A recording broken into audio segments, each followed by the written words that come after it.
আমি বললাম, কবি চিনিস না? ওটা তো কোনো জিনিস না। ওটা হবে পুচিখালির ব্যাং, আর নয়তো হবে কানাবগির ঠ্যাং। বুঝলি এবার কবি কাকে বলে? বাচ্চু কেবল অবাক হয়ে থাকে। বাচ্চু হলো চোখের আড়াল যেই, ছুটে গেলাম মায়ের কাছে সেই। মা গো, আমার লক্ষ্মী সোনা, আমার কথা নাও, কবি নামে জিনিসটা কি আমায় বলে দাও। মায়ের তখন পুড়ছে কড়াই চুলোয়, তেলে শিশি উপর করা ধুলোয়। আমার কথায় আগুন হলে নামে। বোকা গাথা, এমন মেয়ে যায় না পাওয়া খুঁজলে, কবি মানে রবি ঠাকুর বুঝলে। আমি বললাম, বুঝি আবার নাই, রবি ঠাকুর তো তোমার কাকুর ভাই। মা বললেন, মরণ।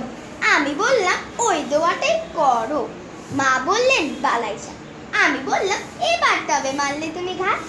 বড় হয়ে বুঝেছিলাম ভুল বলেছিলেন মা, কবি মানে রবি ঠাকুর না। আরো বড় হয়ে আমার এখন মনে হয় যা বলেছিলেন সবটি মায়ের মিথ্যে কথা নয়। ধন্যবাদ।